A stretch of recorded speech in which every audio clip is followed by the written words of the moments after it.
आप हो जाएगी आप हो जाएगी बहुत उसकी बात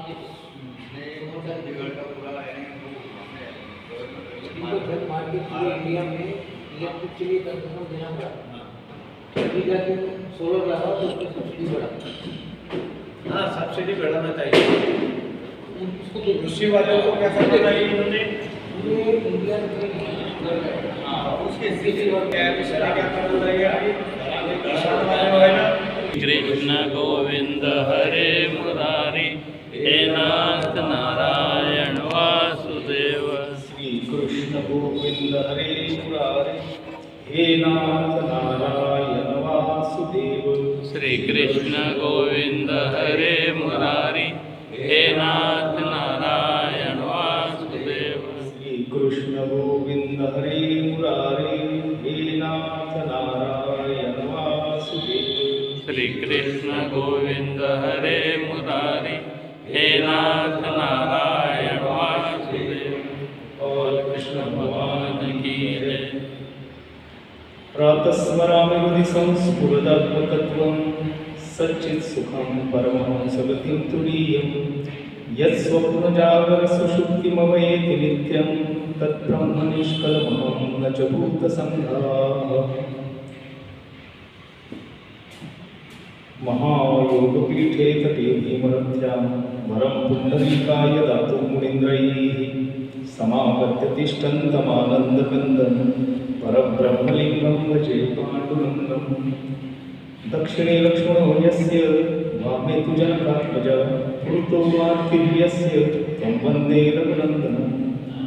कृष्णाय वासुदेवाय हरये परमात्मने प्रणतक्लेशनाशाय गोविन्दाय नमो नमः। वसुदेवसुतं देवं कंसचाणूरमर्दनं देवकी परमानन्दं कृष्णं वन्दे जगद्गुरुं। ब्रह्मानन्दं परमसुखदं केवलं ज्ञानमूर्तिं द्वन्द्वातीतं गगनसदृशं तत्त्वमस्यादिलक्ष्यम् एकं नित्यं विमलचलं सर्वधी साक्षिभूतं भावातीतं त्रिगुणरहितं सद्गुरुं तन्नमामि। सद्गुरुनाथ महाराज की, गोपाल कृष्ण भगवान की जय। जय श्री कृष्ण।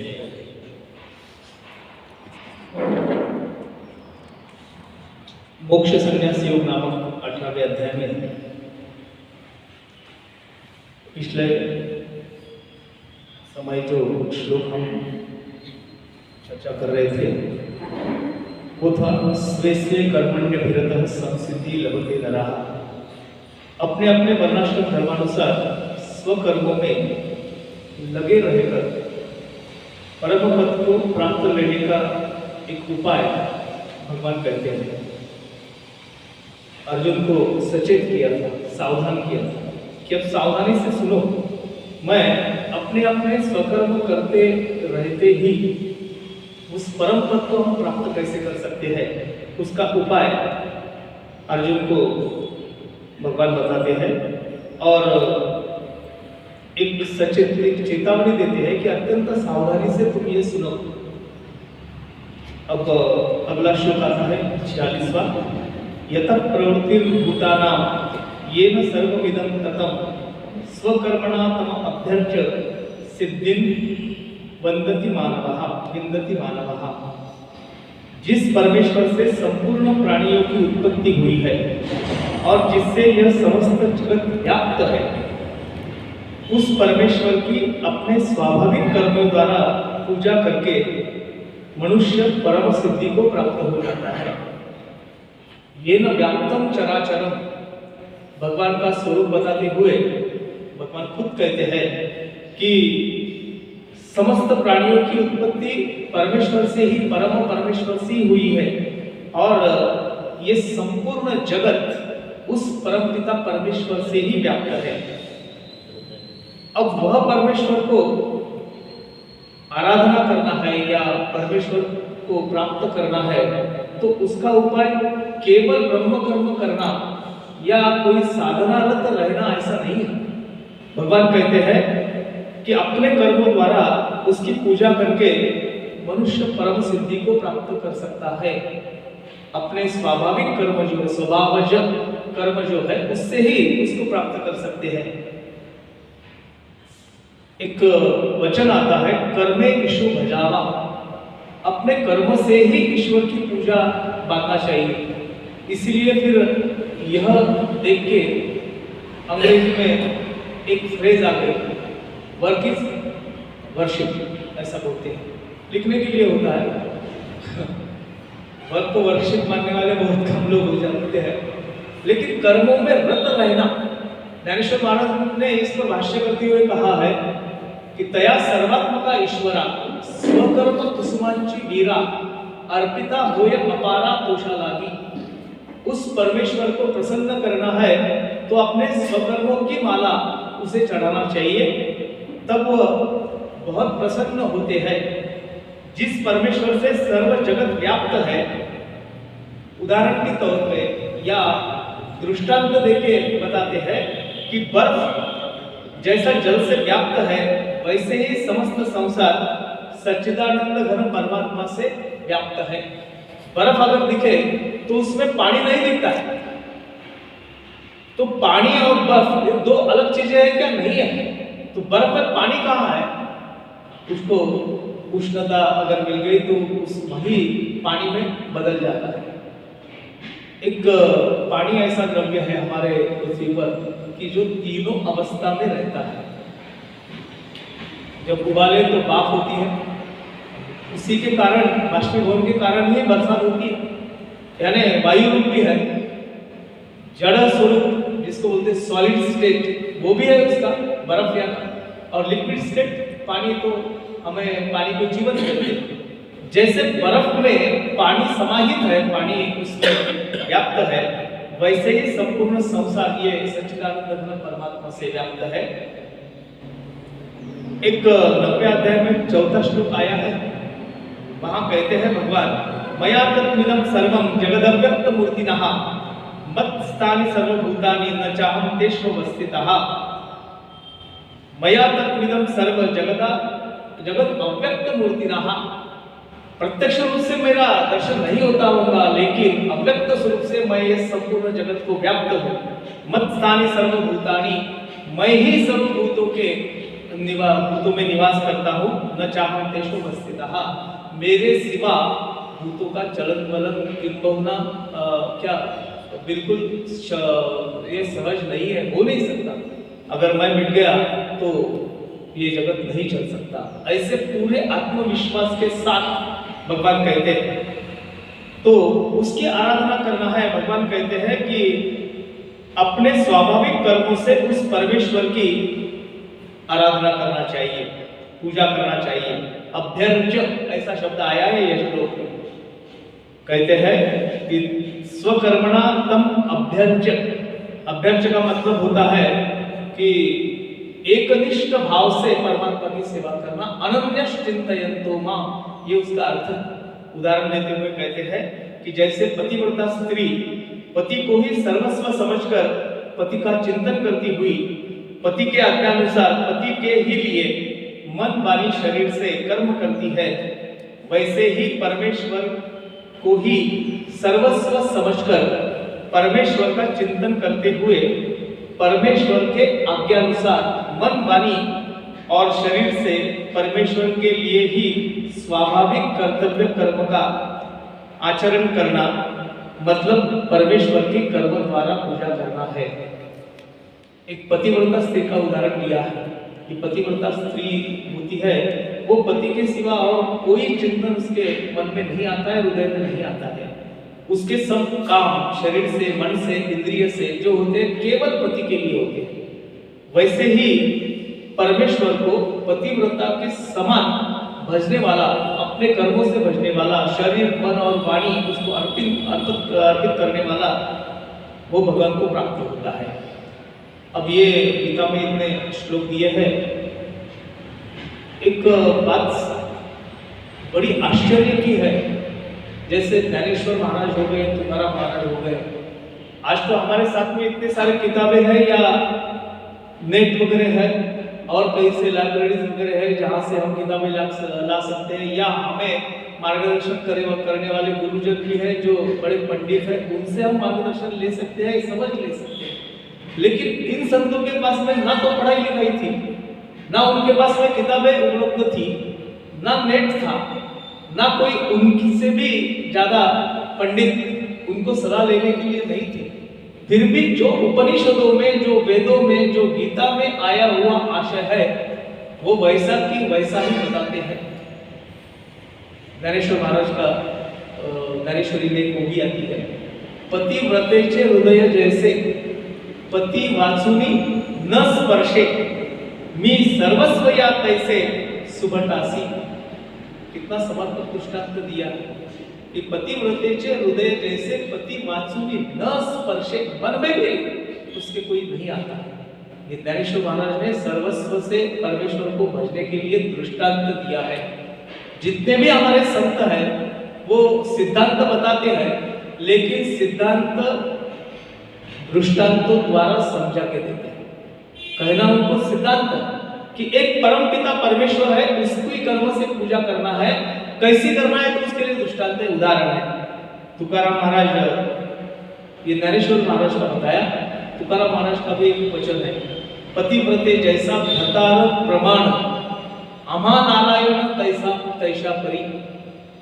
पतिव्रता स्त्री को जैसे अपने पति ही सर्वस्व होते हैं, अमा नारायण तैसा परी, वैसे ही हमें वो नारायण है, उसी भाव से हम उसकी आराधना करते हैं। और इससे क्या होता है कि परम सिद्धि प्राप्त हो जाते हैं। यह श्लोक में यह बात कही गई कि मनुष्य अपने स्वाभाविक कर्मों द्वारा परमेश्वर की पूजा करके परम सिद्धि को प्राप्त होता है।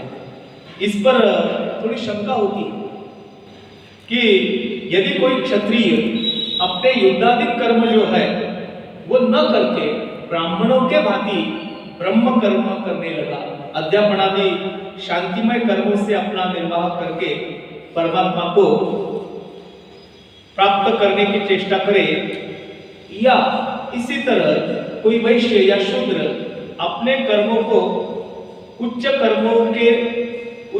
वर्णों के कर्मों से हीन समझकर उसका त्याग कर दे और अपने से ऊंचे वर्णों की वृत्ति से अपना निर्वाह करके परमात्मा को प्राप्त करने का प्रयत्न करे, तो क्या उचित है या नहीं?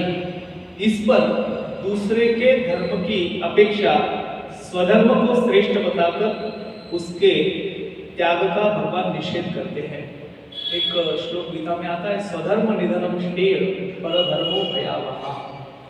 अपना धर्म ही सर्वश्रेष्ठ है, दूसरा धर्म भयावह है, ये कहना। इसलिए अब यहाँ बोलते हैं कि कोई क्षत्रिय ऐसा सोचता है कि भाई मैं क्षत्रिय कर्म क्षात्र कर्म करूं तो हिंसा होती है, तो हिंसा करना तो कोई उचित बात नहीं है, तो ये ऐसे क्रूर कर्म करने से मैं शांतिमय मार्ग जो है, ब्राह्मणों का कर्म जो है वो अगर करूं तो क्या मैं परम सिद्धि को प्राप्त हो सकता हूं? या कोई वैश्य या शूद्र ऐसा समझ ले कि मेरा काम तो बड़ा थोड़ा निचले दर्जे का है, मैं मेरे से उच्च वर्ण जो है उनके काम अगर करूं तो क्या परम सिद्धि को प्राप्त हो सकता हूं? भगवान ने अगले श्लोक में कहा, श्रेयान स्वधर्मो विगुणः परधर्मात् स्वनुष्ठितात् स्वभाव नियतम कर्म कुर्वन्न आपनोति किल्बिषम। अच्छी प्रकार आचरण किए हुए दूसरे के धर्म से गुण रहित भी अपना कर्म श्रेष्ठ है। दूसरों के धर्म का अनुसरण या अनुकरण करने की अपेक्षा अगर अपना कर्म गुण रहित है, मानते हैं हम गुण रहित है, तो भी वही कर्म हमारे लिए श्रेष्ठ है, क्योंकि स्वभाव से नियत किए हुए स्वधर्म कर्म को करता हुआ मनुष्य पाप को नहीं प्राप्त होता।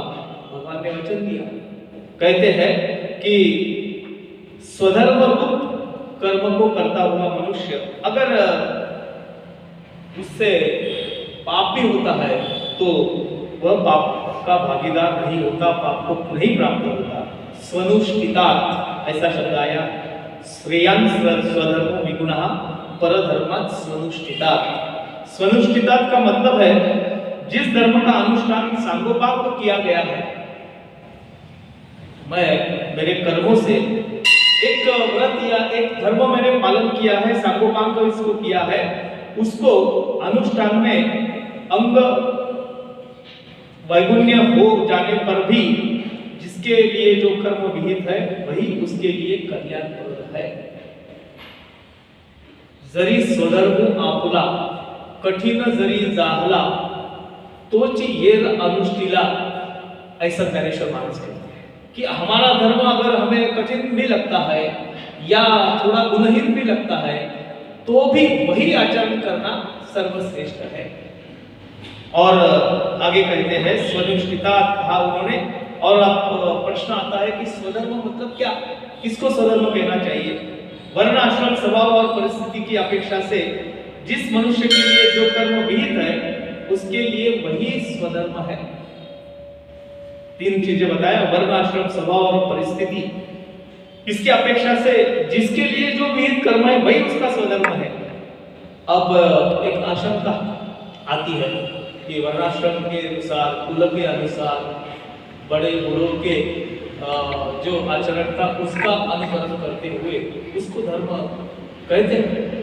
ज्ञानेश्वरी में एक खूबी आती है, एक वडील जे जे करीती तया नामो धर्मो देवीती तेची वेर अनुष्ठिति सामान्य सकल।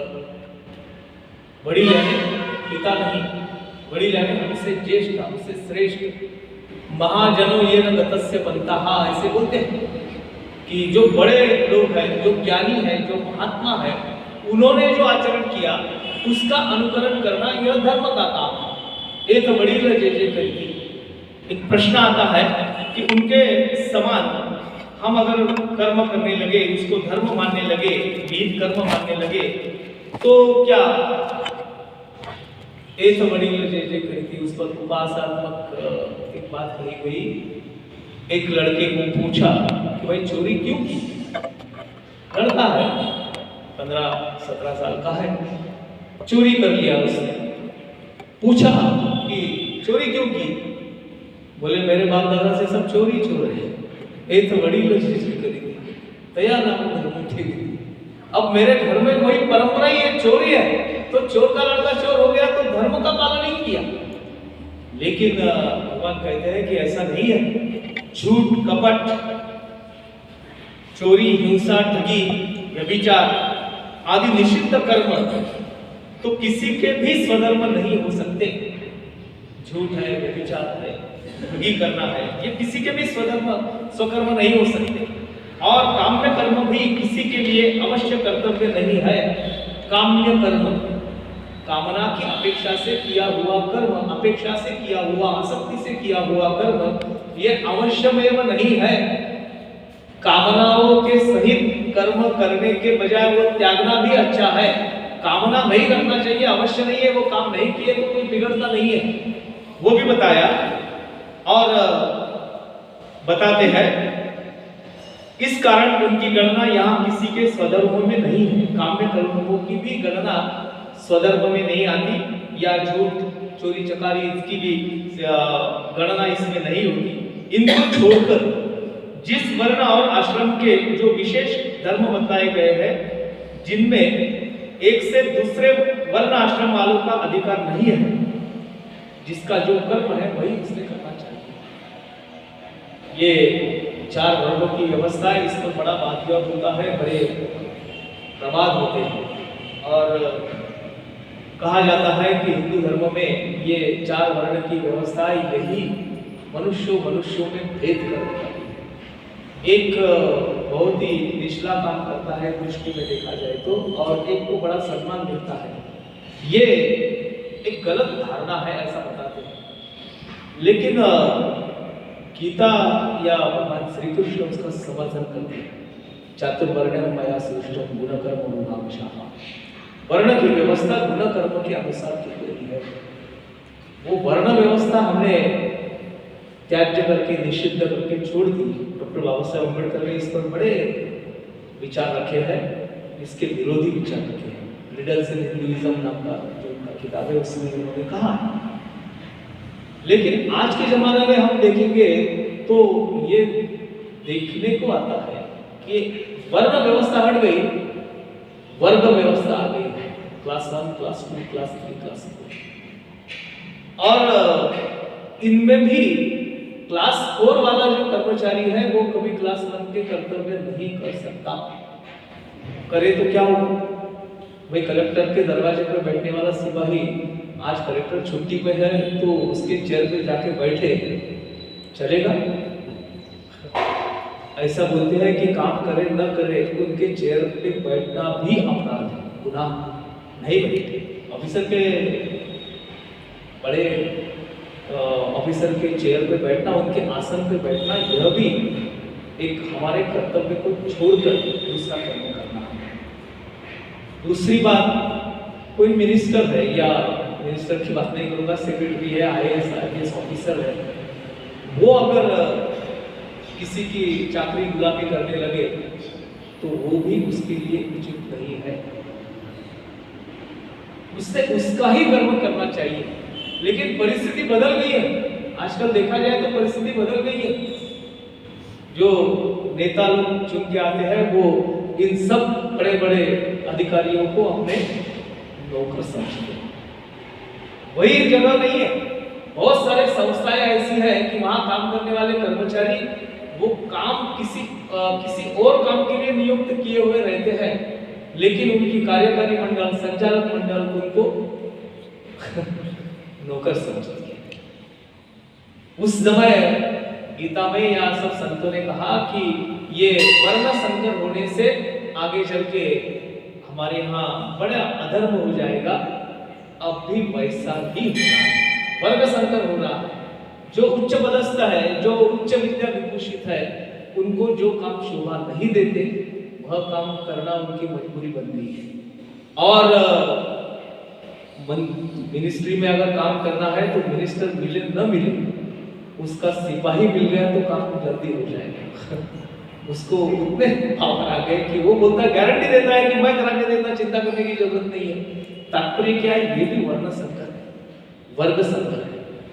कहते हैं कि दूसरे वर्ण आश्रम वालों का अधिकार नहीं है, वे तो उन वर्ण आश्रम वालों के अलग अलग स्वधर्म है तथा जिनमें सभी वर्ग धर्मों के स्त्री पुरुषों का अधिकार है, वे ईश्वर भक्ति, सत्य भाषण, माता पिता की सेवा, इंद्रियों का संयम, ब्रह्मचर्य और विनय आदि सामान्य धर्म सबके स्वधर्म है। यहाँ लिखे स्वधर्म क्या है, ये सभी के लिए। उसमें आता है कि ईश्वर भक्ति करना या सत्य भाषण करना, माता पिता की बड़े बूढ़ों की सेवा करना, इंद्रियों का संयम करना और ब्रह्मचर्य रखना, ये सभी के लिए समान स्वधर्म है। जिस वर्ण और आश्रम में स्थित मनुष्य के लिए स्वभाव के अनुसार जो कर्म शास्त्र द्वारा विहित है, शास्त्र बार बार आता है, बाबा वाक्यम प्रमाणम, शास्त्र वाक्य प्रमाणम, इस पर भी टीका होती है कि ग्रंथों में लिखा उस पर आप लोग विश्वास करते हो, अंधश्रद्धा हो, लेकिन शास्त्र जो है वो प्रमाणों सहित सिद्ध किया हुआ शास्त्र रहता है। हमारे जो पुराने शास्त्र विचार है वो देखा जाए तो यूनिवर्सल है। आज भी वह शास्त्र की महिमा या उनमें बताए गए तत्व ये झूठे साबित नहीं हुए हैं। कितने साल पहले लिखा गया है हमारे क्या ज्योतिष शास्त्र या खगोल शास्त्र जो लिखा गया है, उसमें बताया गया कि आज सूर्योदय 6:02 में होगा, तो 6:02 और 10 ऊपर हो गए, फिर सूरज आया, ऐसा होता नहीं, ऐसा होता नहीं। और ये कब लिखा गया? बहुत सालों पुराना। 2025 में ग्रहण होगा, ये तो बहुत पहले से लिखा है। और वैसे ही उसी समय ग्रहण लगता है। हमारे समान नहीं है, घर से निकलते निकलते 5 मिनट तो देरी हो ही जाती है, और चलो 5-10 मिनट इधर उधर हो गए तो फर्क क्या पड़ता है, राइट टाइम ही है ऐसा बोलते हैं।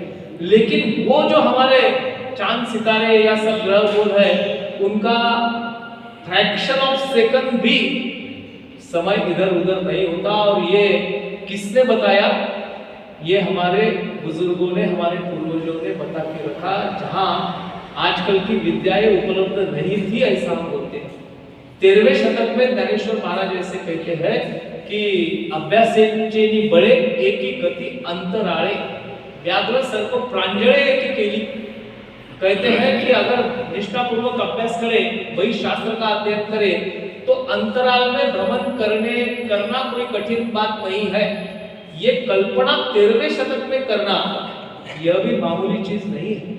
वाल्मीकि रामायण में पुष्पक विमान की संरचना का भी वर्णन है, और वो विमान जो है उसमें पूरी अयोध्या बिठा के भगवान लेके गए, बताया पूरी सेना लेके लंका से वापस आए।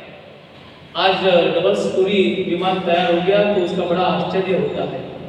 वाल्मीकि रामायण पढ़ने के बाद में ये पता चलता है कि वो प्रभु राम जी का जो विमान था वो 7 मंजिला था। मान के चलो, लोग बोलते हैं कि ये कपोलकल्पित बातें हैं, ये तो केवल कल्पना है वाल्मीकि जी की, उनकी प्रतिभा की ये कल्पना है, इसमें कोई सत्य नहीं है। मैं मानता हूं उन लोगों को कि ठीक है कल्पना ही है, लेकिन 5000 वर्ष पूर्व ऐसी कल्पना करना ये भी तो बहुत बुद्धिमानी का लक्षण है। हमारी कल्पनाएं कितने कहां तक दौड़ती है सोच के देखो।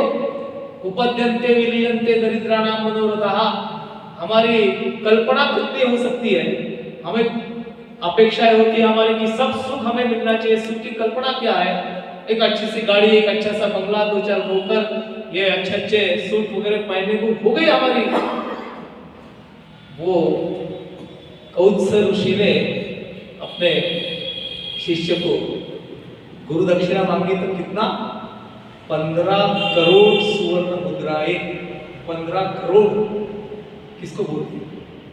बात देखो कि ये इतनी बड़ी रकम हमारे सपने में भी नहीं आती। घोटाले में आजकल हम बातें मालूम चल रही है हमको हजारों करोड़ की, लेकिन वो जमाने में ये तो जमाना 5000 पूर्व का है। संपत्ति का भी कितना ऊंचा ख्याल उनके पास है, तंत्रज्ञान का भी कितना ऊंचा ख्याल उनके पास है। ये भी हमारे शास्त्र लिखने वाले पंडितों का काम है। इसलिए शास्त्र वाक्य प्रमाणम हम मानते हैं। यहाँ कहा गया है कि स्वभाव के अनुसार जो कर्म शास्त्र द्वारा विहित है वे ही उसके लिए स्वभावनियत कर्म है। कर्मों को करता हुआ मनुष्य पाप को नहीं प्राप्त होता। अपना कर्म करते रहने वाला मनुष्य पाप को प्राप्त नहीं होता।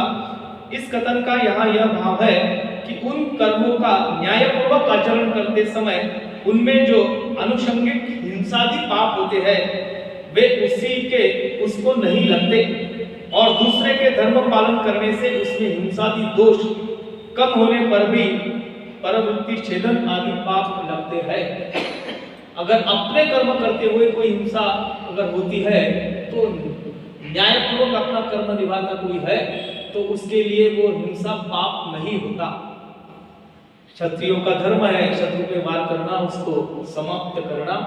मान के चलो अर्जुन ने यही कहा था कि इनकी हत्या करके मैं राजपाट नहीं करूंगा। इनकी हत्या करना ये हिंसा नहीं होती है। बोलते अपना धर्म करते हुए जो हिंसादि होता है उनको पाप नहीं लगता।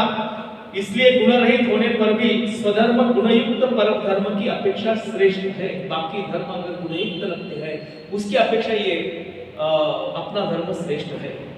एक जस्टिस न्यायाधीश है, उनके सामने बड़े बड़े केसेस आते हैं। बहुत बार उनको किसी आरोपी को फांसी की सजा सुनाना पड़ता है, फांसी देते हैं। अब उनके हाथ से इसको फांसी दी गई, मतलब उसका वध ही हो गया, एक प्रकार से हिंसा ही हो गई। वो न्यायाधीश अगर ऐसा सोचने लगे कि मैं ऐसी हिंसा के काम नहीं करूंगा तो नहीं चलेगा। उसके लिए वो सजा सुनाना कोई हिंसा नहीं होती, वो अपने स्वधर्म का पालन कर रहा है। लेकिन ये स्वधर्म के पालन में अगर वो जरा भी ढिलाई करे तो वह उसके लिए पाप।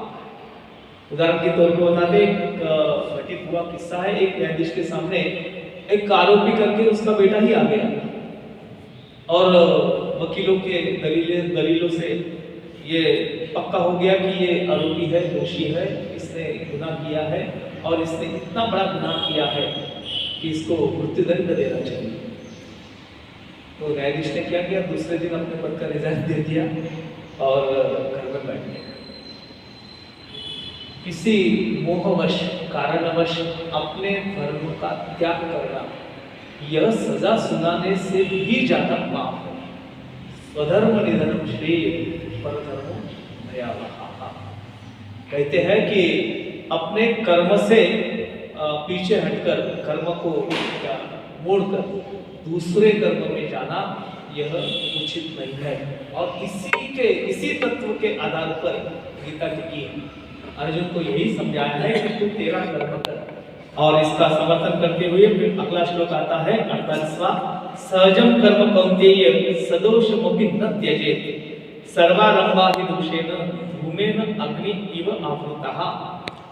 अतएव हे कुंती पुत्र अर्जुन, दोष युक्त होने पर भी सहज कर्म को नहीं त्यागना चाहिए।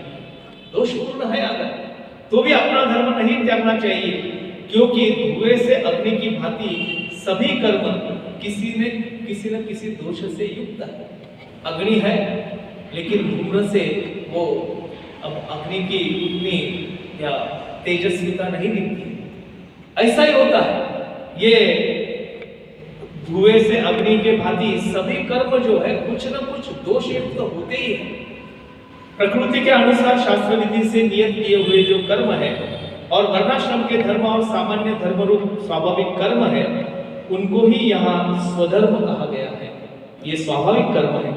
सहज कर्म, स्वकर्म, नियत कर्म, स्वभावज कर्म या स्वभावनियत कर्म इत्यादि नामों से स्वधर्म को कहा गया है। स्वाभाविक कर्मों का स्वरूप और उनकी आवश्यक कर्तव्यता का निर्देश भगवान ने किया तथा कर्मयोग में भक्ति योग का सहयोग दिखलाकर उसका फल भगवत प्राप्ति ही बताते हैं। धर्म के अनुसार करना चाहिए, भक्ति के अनुसार करना चाहिए। किंतु सन्यास के प्रकरण में सन्यास का फल क्या होता है? अब सन्यास है तो अलग ही हो गया, चातुर्वर्ण से परे। फिर सन्यास आश्रम का पालन करने से उसका फल क्या होता है? और कर्मों में कर्तापन का अधिकार अभिमान त्याग कर उपासना सहित सांख्य योग का किस प्रकार साधन करना चाहिए यह भगवान ने नहीं बतलाया था। इसलिए यहाँ उपासना के सहित विवेक और वैराग्य पूर्वक एकांत में रहकर साधन करने की विधि क्या है और उसका फल बतलाने के लिए पुनः एक बार सांख्य योग का प्रकरण भगवान आरंभ करते हैं। 42वें श्लोक से वो प्रकरण आरंभ होता है। असक्त बुद्धि सर्वत्र जितात्मा विगत स्पृहा नैष्कर्म्य सिद्धिं परमा संन्यासेन अधिगच्छति। सर्वत्र आसक्ति रहित बुद्धि वाला, स्पृहा रहित और जीते हुए अंतःकरण वाला पुरुष सांख्य योग के द्वारा उस परम नैष्कर्म्य सिद्धि को प्राप्त होता है। कुछ शब्द आए इसमें। असक्त बुद्धि, मराठी भाषा गौरव दिन कल हो गया। भाषा यह हमारे संस्कृति का वहन करने की एक सबसे महत्वपूर्ण धारा है। संस्कृति का वहन भाषा से ही होता है और अपनी अपनी जो भाषा होती है जिसे हम अपनी मातृभाषा कहते हैं, वह मातृभाषा ही सभी प्रकार के भाव प्रकट करने में सर्वश्रेष्ठ सर्वसमर्थ होती है। लेकिन जैसे इसमें बताया गया परधर्मो भयावहा, वैसी ही हमारी स्थिति है। हम मातृभाषा को छोड़कर किसी और भाषा का आश्रय करते हैं। महाराष्ट्र की राजभाषा भी मराठी है, सब व्यवहार मराठी में होना चाहिए, लेकिन फिर भी सभी व्यवहार मराठी में होते नहीं हैं। जो शासन के परिपत्रक आते हैं वो मराठी में होते हैं। अफसर लोगों को वो मराठी नहीं समझ में आती, उनके पास में एक ट्रांसलेटर होता है। वो मराठी का वो पत्र जो है वो अंग्रेजी में उनको बताता है, फिर अफसर वह पत्र का उत्तर अंग्रेजी में ट्रांसलेटर को बताता है, फिर वो ट्रांसलेटर उसको मराठी ट्रांसलेट करके फिर ऊपर भेजता है। ऐसी अवस्था है। मैं ये भाषा की बात क्यों याद आई? मराठी भाषा में असक्त और आसक्त ऐसे दो शब्द हैं, दोनों के अर्थ अलग अलग हैं। संस्कृत से आया हुआ शब्द असक्त। असक्त यानी धारण करने, आसक्त यानी, और असक्त यानी त्याग करना। एक मात्रा लगने से कितना अर्थ फर्क हो जाता है। देखिए, एक शब्द है, हमेशा बोला जाता है दिन, शिक्षक दीन, उच्चारण अगर दीर्घ कर लिए तो दीन यानी लाचार होता है, और दिन मतलब दिवस होता है। एक मात्रा की फर्क से। एक राजा था, थोड़ी पहले जमाने की बात है, कालिदास जी के समय की। वो भेष पलट कर जंगल में घूम रहा था। एक लकड़हारा दिखा, उसके सर पे बहुत बड़ा बोझा था, पसीने से तरबतर हो गया था। उसने बोझा, अपना श्रम कम करने के लिए अपने सर का बोझा नीचे रख दिया। तो राजा ने पूछा, भारम बाधती? तो उसने जवाब कह दिया, न भारम बाधती, बाधती इति बाधयेत। बाधती बाधती, वो बोला आपने जो शब्द उपयोग किया है बाधती, वो मुझे बाधा कर रहा है, भार का बाधा नहीं हो रहा, क्योंकि यहाँ प्रयोग बाधते का होना चाहिए, आपने बाधती कर दिया। इतना भाषा का महत्व छोटे लोग भी तब जानते थे, कहने का मतलब है। हम तो अभी भाषा यानी हमारे क्या बोलते, घर की मुर्गी दाल बराबर, जैसा भी चाहे हम उसका उपयोग कर लेते हैं। चलो, असक्त बुद्धि कहा गया है अंतःकरण और इंद्रियों के सहित शरीर में उनके द्वारा किए जाने वाले कर्मों में तथा समस्त भोगों में और चराचर प्राणियों के सहित समस्त जगत में जिसकी आसक्ति का अभाव हो गया है, जिसके मन बुद्धि की कहीं किंचित मात्र भी संलग्नता नहीं रहती है, वह सर्वत्र असक्त बुद्धि है। जिसकी कोई वासना नहीं रही, कोई कामना नहीं रही, जिसको समस्त जगत में आसक्ति नहीं रही और संलग्न नहीं है, वह असक्त बुद्धि है। विगत स्पृहा, उसके लिए विशेषण क्या कहा गया, जिसकी स्पृहा का सर्वथा अभाव हो गया। स्पृहा यानी ममत्व, वह अभाव हो गया, जिसको किसी भी सांसारिक वस्तु की किंचित मात्र परवाह नहीं है, उसको सांसारिक वस्तु में कोई दिलचस्पी नहीं है, उसको कोई अपना नहीं लगता है। जिसको किसी भी सांसारिक वस्तु की परवाह नहीं होती है, उसे विगत स्पृहा कहते हैं, जिसकी स्पृहा समाप्त हो गई। वह जितात्मा होता है, जिसका इंद्रियों सहित अंतःकरण अपने वश में हो जाता है या वो प्रयत्न पूर्वक करता है, उसे जितात्मा कहते हैं। अपने आत्मा को जीतना। यहाँ संन्यास योग में जो अधिकारी पुरुष होते हैं, उनका निरूपण करने के लिए यह 3 विशेषण किए गए हैं, असक्त बुद्धि, विगत स्पृहा और तीसरा विशेषण दिया है जितात्मा। उसको नैष्कर्म में सिद्धि प्राप्त होती है। संन्यास, ये संन्यासेन ऐसा पद यहाँ उपयोग किया है। यहाँ यह पद ज्ञान योग का वाचक है। ज्ञान योग यानी सांख्य योग। कर्म बंधन से सर्वथा छूटकर सच्चिदानंद घन निर्विकार परमात्मा के यथार्थ ज्ञान को प्राप्त हो जाना, उसके लिए यहाँ परमाम विशेषण के सहित नैष्कर्म सिद्धि यह पद आता है। कहते हैं कि परमात्मा के यथार्थ ज्ञान को प्राप्त कर लेना ही परमाम है और उसी को नैष्कर्म सिद्धि प्राप्त होती है। सांख्य योग के द्वारा जो परमात्मा के यथार्थ ज्ञान को प्राप्त कर लेता है, संन्यास के द्वारा इस नैष्कर्म्य सिद्धि को वह प्राप्त होता है। नैष्कर्म्य यानी कर्म ना करते हुए भी सिद्धि प्राप्त करना।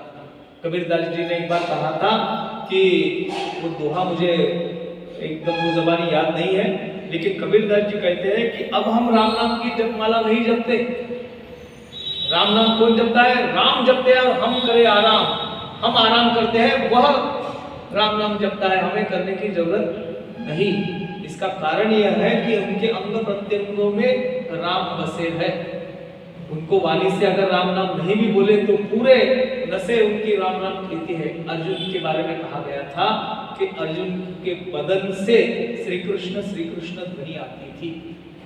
वो जब भी किसी भी काम में, नींद में क्यों ना हो, लेकिन श्री कृष्ण की ध्वनि उनके बदन से निकलती थी। इतना कृष्णमय हो गए थे।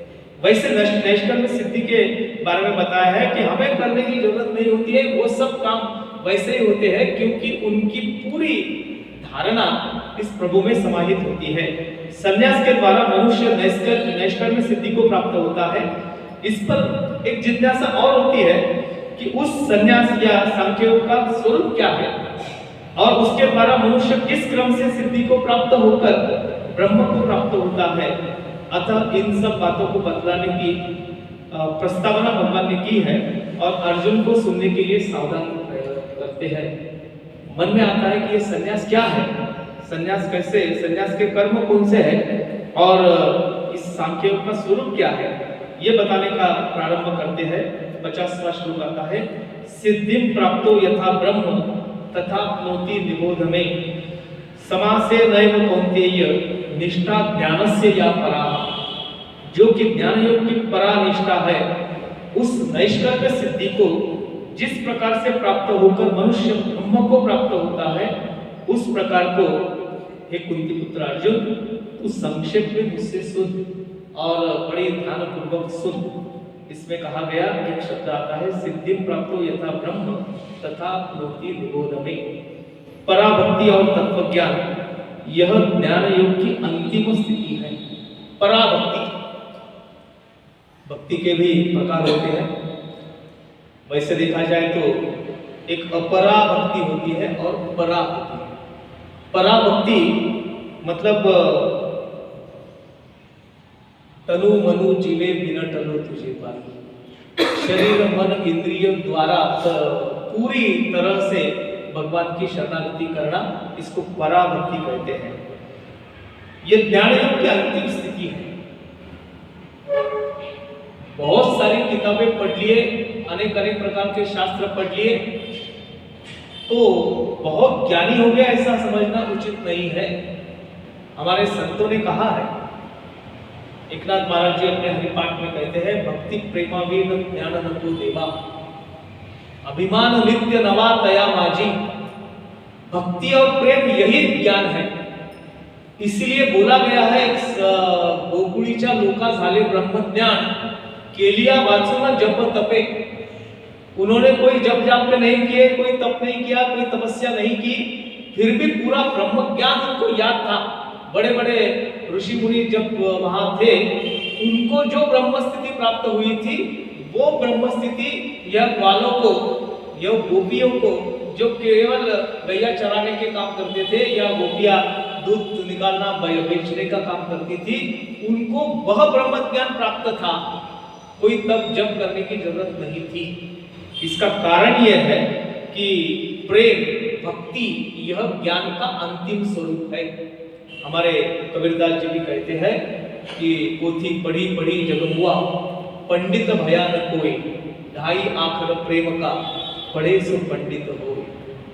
अब वो प्रेम मतलब आज के जमाने में बताया गया लव नहीं है, ये प्रेम, इसकी व्याख्या तुकाराम महाराज ने की है कि प्रेम नये दारिता संगता बोलता, अनुभव चित्ता चित्त जाने।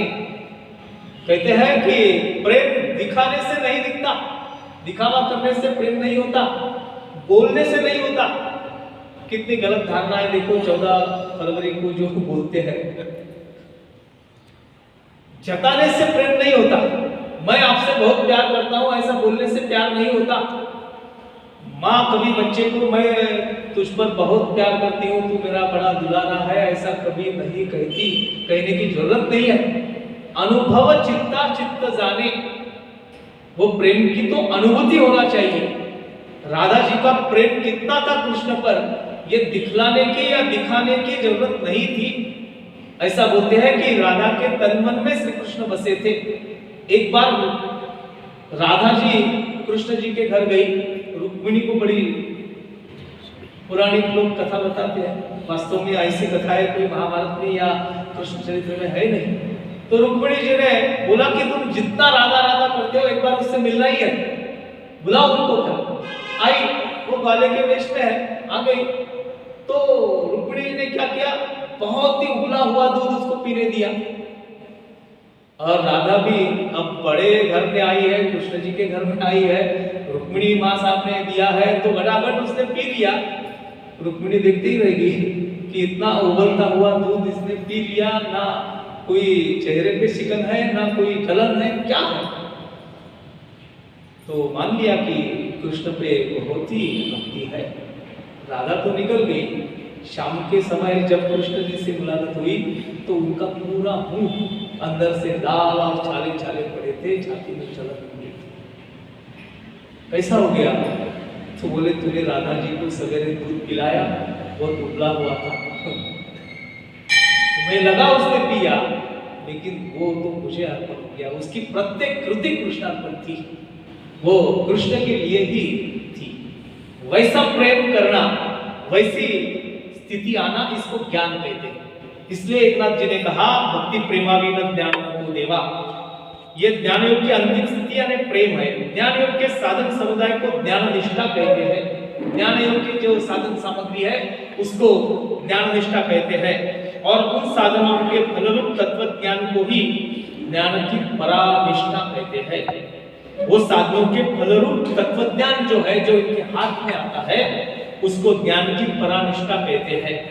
ज्ञानेश्वर महाराज जी में ये बात हमको दिखती है। वो भैंसे के सर पे हाथ रख दिया, वो ऋग्वेद बोलना चालू कर दिया, वेद बोलना चालू कर दिया। सिद्धि पराभक्ति ज्ञान की परानिष्ठा या नैष्कर्म्य सिद्धि, उसको ही सिद्धि कहते हैं। जिस मनुष्य को सिद्धि प्राप्त हो जाती है, उसके बाद ब्रह्म की प्राप्ति में विलंब नहीं होता। जिसको यह सिद्धि प्राप्त हो गई, सिद्धि यानी प्रेम की, ज्ञान की, भक्ति की सिद्धि जिसको प्राप्त हो गई, हाथ से सोना निकालना या अंगारा निकालना, दूध निकालना, इसको सिद्धि नहीं कहते। ये सिद्धि के बारे में हमारे एक महाराज कहते हैं, सिद्धि लाभी किसे कोण तया पुसे, नेले राजा से पानी खाई। ये सिद्धियां प्राप्त होती है, लेकिन उसके व्यवहार करने से एक दिन ऐसा आता है कि सिद्धियां नष्ट हो जाती है और उनकी दशा बड़ी विचित्र हो जाती है। वैसी सिद्धि को नहीं कहा गया। सिद्धि यानी ज्ञान योग की सिद्धि, भक्ति योग की सिद्धि जिनको प्राप्त होती है, उनको उसी समय ब्रह्म की प्राप्ति होती है। तत्क्षणी उसको विलंब नहीं होता, उसी क्षण उसको ब्रह्म स्थिति प्राप्त हो जाती है। और ये ब्रह्म क्या है? नित्य निर्विकार, निर्गुण, निराकार, सच्चिदानंद घन पूर्ण ब्रह्म परमात्मा का नाम ही ब्रह्म है। और उस पद को प्राप्त करना यह भक्ति प्रेम से बहुत सुलभ सरल है।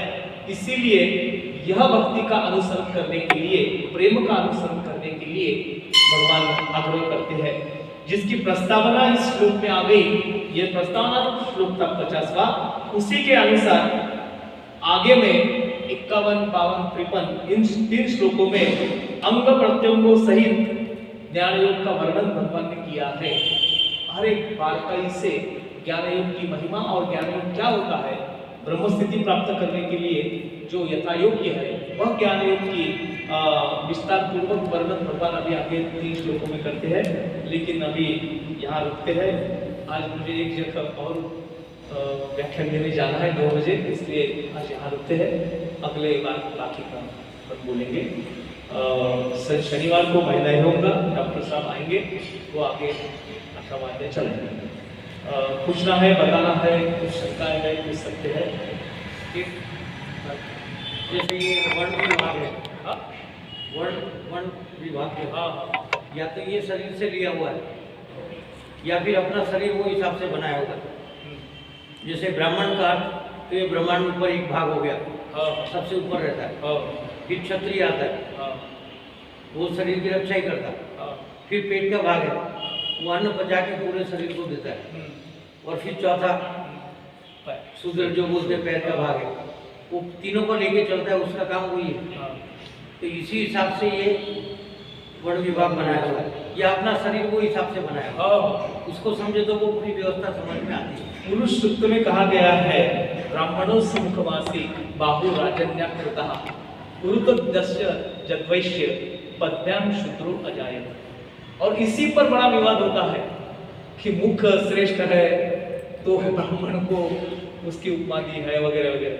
लेकिन सखोल चिंतन, एक ब्रह्म वैवर्त पुराण नाम का पुराण है, इसमें विस्तार से इस बातों को कहा गया है कि ये जो विभाग किए गए वर्ण, जैसे आपने बताया सर या हमारा शरीर, फिर जंघा, फिर पैर, ये श्रेष्ठ कनिष्ठ ऐसा भाव करके नहीं बताया, ऐसा भाव करके नहीं बताया गया। ब्राह्मणों से मुखवासी, जब जब जो भी मनुष्य है वो ब्रह्म कर्म करता है, उसके अनुसार ब्राह्मणों ने एक सुचिरभूत होकर, वो एक वस्त्र पहनकर या उसकी धारणा से संध्या करना उसका ब्रह्म कर्म है।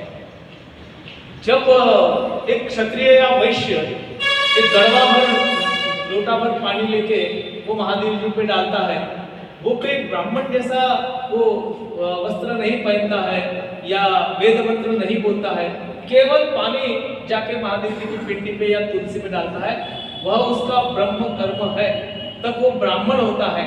हम भी किसी भी वर्ण के हो, चारों वर्णों के काम हम खुद करते हैं, वो सभी वर्णों में हम आते हैं। लेकिन ये कहा गया कि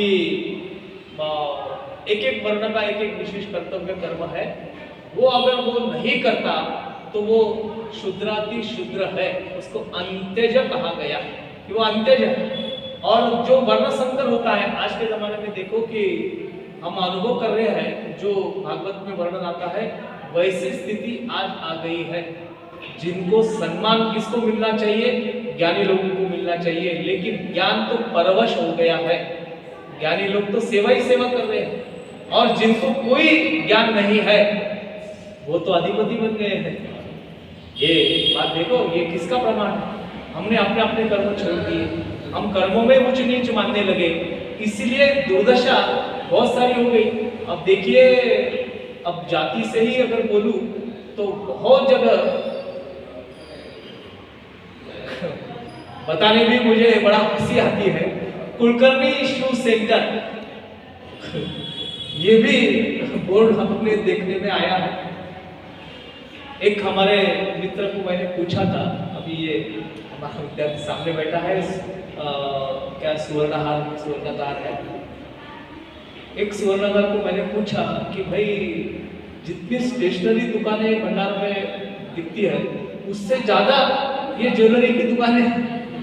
बड़ी आश्चर्य की बात है, हर गली में 2 ज्वेलरी की दुकान है, और वो सब दुकानें सभी सुनार है क्या? सोना पहचानने की भी उनमें क्षमता नहीं है, लेकिन ज्वेलरी का दुकान उन्होंने लगा लिया। तात्पर्य क्या है कि किसका कर्म क्या है ये न जानते हुए अलग अलग कर्मों में हमारा संकर हो गया है। बताया गया है कि वर्णों के अनुसार हमारा स्वभावजन्य कर्म है, वो करना चाहिए। अब कर्तव्य कर्म करना ये कोई बुरी बात नहीं है, लेकिन वो वैसा होता नहीं है।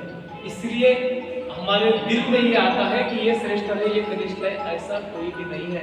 डॉक्टर बाबा साहब अम्बेडकर ने कहा था, वो प्रहार करते थे कि ये वर्ण व्यवस्था एक के ऊपर एक मंजिल जैसी है, और ये बिना दरवाजे की इमारत है, ऊपर का नीचे, नीचे का ऊपर जा नहीं सकता, ये अड़ी करना चाहिए, ऐसा अम्बेडकर जी कहते हैं। एक लाइन से करना चाहिए ताकि ये इसमें जा सकता है।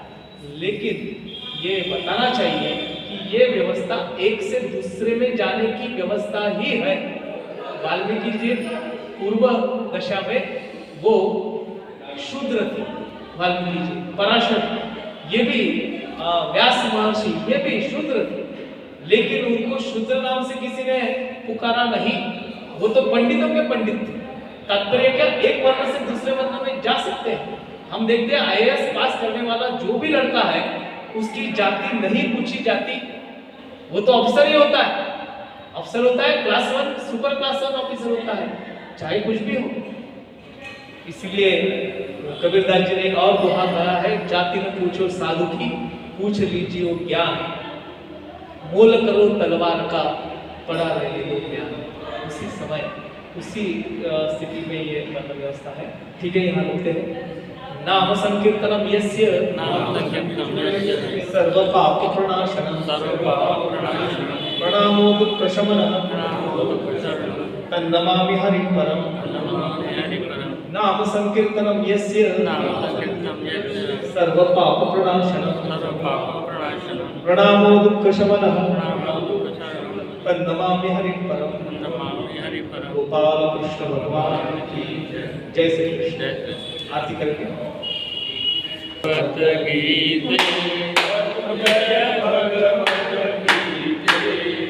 हरे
बोलो सियावर रामचंद्र की जय, पवन सुत हनुमान की जय, उमापति महादेव की जय, जय श्री कृष्ण भगवान की जय।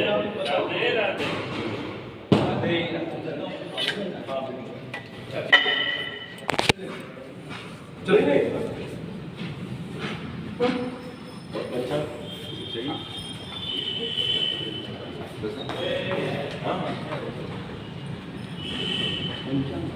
पंचांग